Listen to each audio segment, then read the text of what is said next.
from Chevy Chase. Welcome back. All right, let's talk about the one relationship we all need to take seriously, the one with our hearts. Joining us now, we have Dr. Yazanda Bull, a board-certified cardiologist, here to help us keep our hearts beating strong and answer your burning heart health questions. Welcome back to the show. Thank you so much for having me again. Yes. This feels like home We love right having now. you back. Yeah. Thank you. Thank you. Now, with the storm coming this weekend, I'll be honest, I feel like my blood pressure is rising. And for a lot of people, this is a very common ailment, high blood pressure. You have some new technologies you want to tell us about. Yeah, blood pressure or hypertension is the single most important risk factor for cardiovascular health, including strokes, including heart attacks. So addressing hypertension, which is one of the most common risk factors out there, is very crucial, and especially for Kentuckians, because a lot of Kentuckians do struggle with resistant hypertension. So when blood pressure is so high, despite multiple medications, there are now some new innovative techniques that do not involve medications, or actually procedures where we can reduce blood pressure, where cardiologists, so heart doctors, go to the kidneys and actually remove some of the nerves that feed the kidneys, and that allows the overdrive that usually the kidneys sense when it comes to blood pressure to relax, and eventually the blood pressure drops. Wow. So this is called renal denervation. It's actually a pretty innovative, cutting-edge technology, and it's right here in central Kentucky. So that's I'm very excited to share that this is available right in the backyard. So if people are struggling with resistant hypertension, you know, they can ask their doctors. We're offering it in central Kentucky, where I work at Harrison Memorial Hospital. So it's new, it's innovative, and it works. Wow.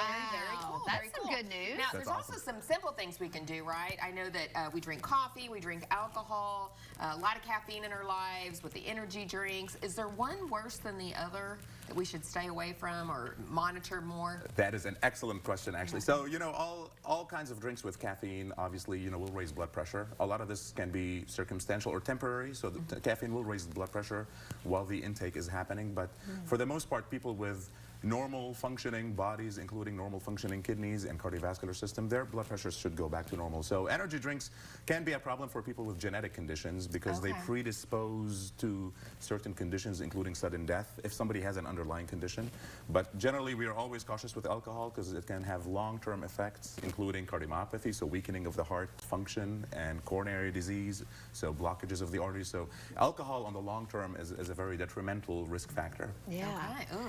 Now the Didn't want to hear that. I know. The temperatures are going to drop this weekend, and so a lot of people are worried about hypothermia. And there's some similarities between hypothermia and stroke symptoms. How do we know the difference? Yeah, stroke is usually characteristic of a focal problem. So, you know, double vision, one eye is moving but the other is not, or slurring of speech because one side of the mouth is moving but the other is not, versus, you know, the hand is also moving but the other's hand is okay. Hypothermia tends to be more systemic, so people are shivering, and it's usually a more kind of it's a problem of the whole body, exactly. So they're generally fatigued, and then their bodies are shivering altogether. So there are some similarities, especially if strokes are complicated by seizures. People can sometimes confuse a seizure with hypothermia. But in general, it's a focal body problem versus a general body problem. Yeah. Okay. Well, here's a question, because my husband, all the time, he's exhibiting different symptoms. I mean, he was married to me, so I feel sorry for the guy. And sometimes I'm like, babe, you need to go to the doctor. But there's other times he would probably need to go to the ER. When do you decide what you should do?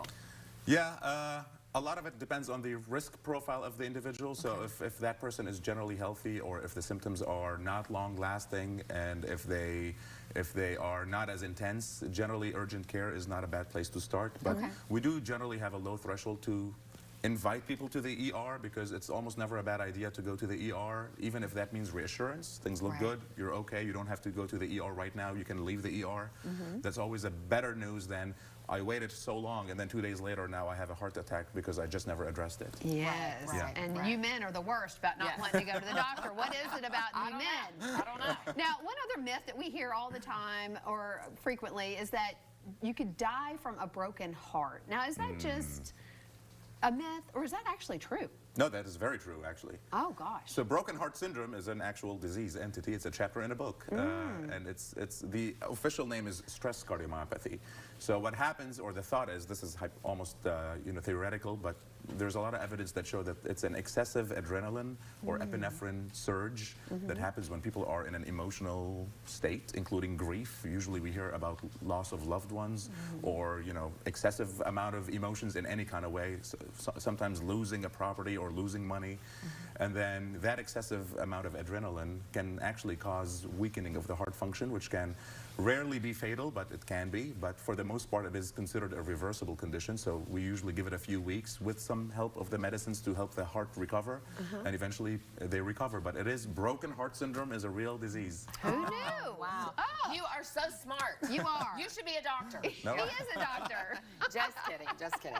We're going to have all the Thank you so much. information for Dr. Yaz up on the screen. Please come back and keep us informed, okay? Tammy Lee, thank you so much for having me. Yeah. All right. Bye.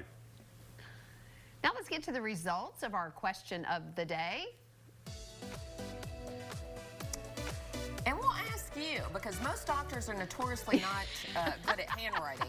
But do you like your handwriting? Do you like your signatures? I love my handwriting. Do look at you? that. Because I'm a cardiologist. If I was a nephrologist, I would hate my handwriting. Okay, let's see what everybody else had to say. 66% said yes, they like their handwriting. All right. Every day we have a different question, so we appreciate you chiming in. Be sure to follow us on Facebook and Instagram so you don't miss out on any of the action. All right, stay with us because after the break, we're going to have our budding thought of the day. You're watching live from Chevy Chase.